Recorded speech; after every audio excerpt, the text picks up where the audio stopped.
कुछ साल हुए एक कस्बे में एक अधेड़ उम्र की औरत रहती थी। नाम था निरुपा। उसका बेटा शहर में नौकरी करता था। उसकी बहू का नाम था दिव्या, जो एक पढ़ी लिखी लड़की थी। दिव्या को पैसे की कदर नहीं थी। वो ऑनलाइन कुछ न कुछ खरीदती ही रहती थी। निरुपा एक बहुत अच्छी सास थी, लेकिन उसे बहू का इस तरह पैसों की बर्बादी करना नहीं सुहाता था। फिर भी वो बिना उसे डांटे फटकारे उसकी अच्छे से देखभाल करती थी। एक दिन निरुपा ने दिव्या को अपने पास बुलाया और कहा, दिव्या, मेरी उम्र हो रही है, अब घर की सारी जिम्मेदारियां तुम्हें निभानी होगी। लो, ये रही हमारे घर की अलमारी की चाबी, संभाल कर रखना। हमने ये धन काफी जतन से धीरे धीरे करके जोड़ा है। ये कहते हुए उसने दिव्या को चाबी पकड़ाई और वहां से चली गई। दिव्या बड़ी खुश हो गई। अब तो घर की अलमारी और उसके लॉकर की चाबी मेरे पास आ गई है। अब मैं जो चीज पसंद आए खरीद सकती हूँ। अगले दिन निरुपा दिव्या के पास आई और कहा, दिव्या, मैं अपने गांव जा रही हूँ। लौटने में 1 हफ्ता तो लग ही जाएगा। तुम जरा अपना और घर का ध्यान रखना। ठीक है माँ जी, आप निश्चिंत होकर जाइए। जब निरुपा गांव के लिए निकल गई, दिव्या ने सोचा, वाह, मेरी सास पूरे 1 हफ्ते तक लौटने नहीं वाली। अच्छा होगा कि उनके आने से पहले मैं अपनी पसंद की सारी चीजें ऑनलाइन मंगा लूं। ये सोचते हुए उसने अपना मोबाइल लिया और जो चाहे ऑर्डर कर लिया। उसने ऑनलाइन ढेर सारी चीजें ले ली, जिनके डिलीवर होने पर उन्हें उसके पैसे देने थे, और उनका इंतजार करने लगी।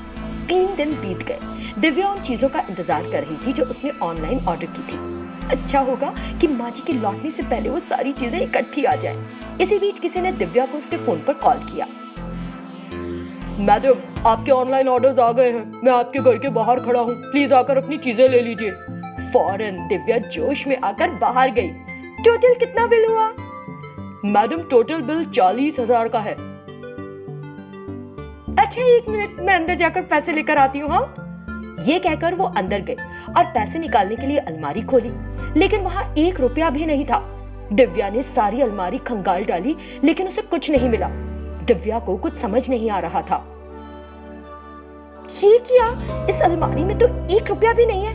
अब मैं उस डिलीवरी बॉय से क्या कहूँ? ये सोचते हुए वो वापस घर के दरवाजे पर गई और उससे बोली, सॉरी, घर पर रखा पैसा नहीं मिल रहा। ये सुनकर वो डिलीवरी बॉय जरा नाराज होकर बोला, आजकल तो जैसे फैशन हो गया है कि लोग पैसे के बिना ही चीजें ऑर्डर कर देते हैं। ये कहकर वो पैर पटकता वहां से चला गया। इससे दिव्या को बहुत बेइज्जती महसूस हुई और अपनी सास पर बहुत गुस्सा आया। 2 दिन बाद निरुपा घर वापस आ गई। दिव्या चुपचाप बैठी थी। उसे इस तरह बैठे देखकर निरुपा ने पूछा, क्या हुआ दिव्या, तुम इस तरह उदास क्यों बैठी हो? आपकी वजह से मुझे अपमान सहना पड़ा। मेरी वजह से? मैंने क्या किया? आपके जाने के बाद मैंने कुछ ऑनलाइन शॉपिंग की, लेकिन आप घर पर 1 रुपया नहीं छोड़कर गई थी। इस कारण डिलीवरी बॉय ने मुझसे बदतमीजी की। तुम तो पहले ही बहुत सारी चीजें खरीद चुकी थी। मैंने तुम्हें नहीं बताया कि पता नहीं तुम्हें कैसा लगेगा। पैसों की जरूरत कभी भी पड़ जाती है। अगर इस तरह पैसा बर्बाद करोगी तो हमें बहुत सी परेशानियों का सामना करना पड़ सकता है। इसलिए मैंने उस अलमारी से सारा पैसा निकालकर अपने डब्बे में रख लिया था। उनकी बात सुनकर दिव्या को और ज्यादा गुस्सा आ गया। फिर आपने मुझे चाबी दी ही क्यों थी? ये कहते हुए उसने चाबी के उस गुच्छे को एक तरफ रख दिया। इसी तरह कुछ दिन बीत गए। दिव्या निरुपा से ढंग से बात नहीं कर रही थी।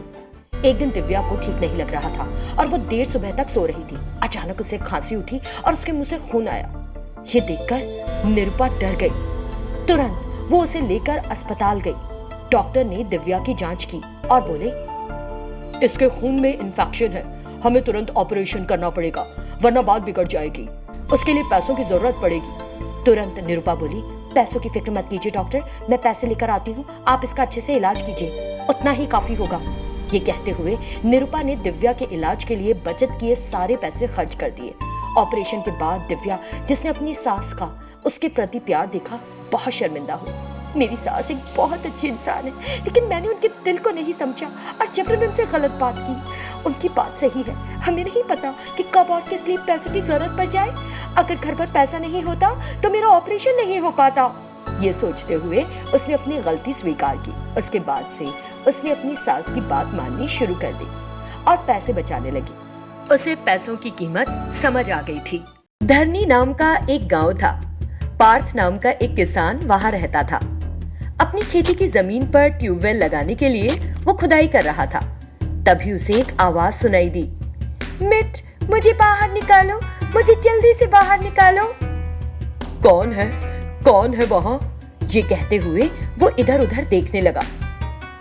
फिर उसे समझ आया कि आवाज खुदाई की जगह से आ रही है। मित्र मैं यहाँ हूँ। वो चौंक गया और उसने वहां और गहरे खोदना शुरू कर दिया।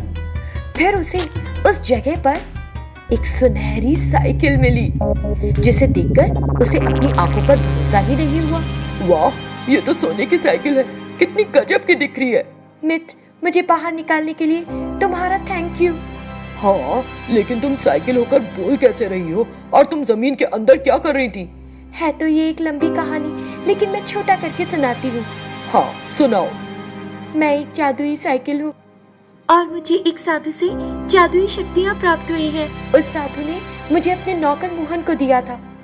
अरे ओ जादुई साइकिल, मैं जो कहूँ तुझे सुनना होगा, जो मांगो तुझे मुझे देना होगा। मैं जरूर दूंगी, लेकिन तुम्हारी इच्छाओं में ईमानदारी होनी चाहिए। मुझे कुछ धन और सोने की जरूरत है, उससे मैं एक अच्छा घर खरीद कर धंधा शुरू करूंगा। ठीक है, मैं अभी देती हूँ। ऐसा कहकर मैंने उसे एक ही पल में धन और सोना दे दिया।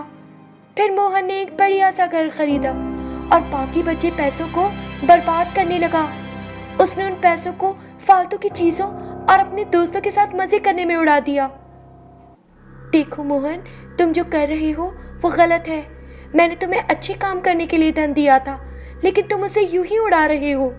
अगर तुम इस तरह करोगे तो मैं तुम्हारी मदद नहीं करूंगी।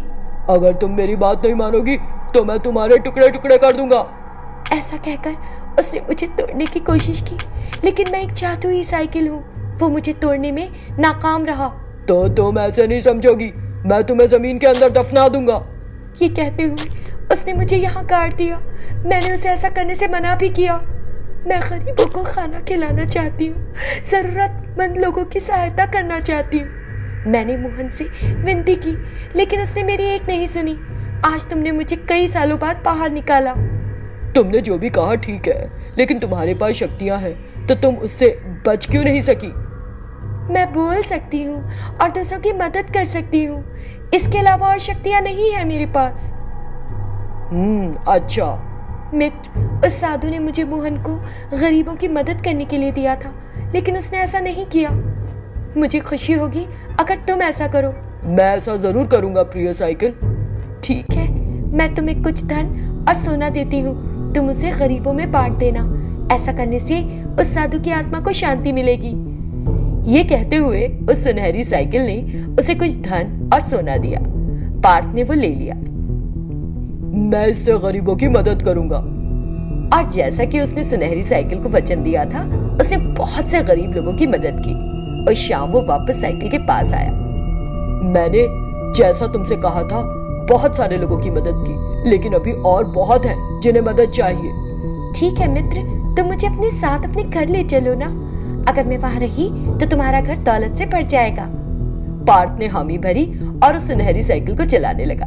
जैसे ही वो उसे चलाता हुआ अपने घर पहुंचा, उसका छोटा सा घर एक बंगले में बदल गया।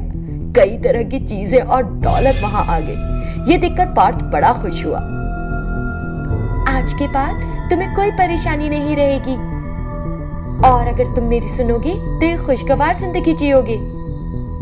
ठीक है, तुम जैसा कहोगी मैं वैसा ही करूंगा।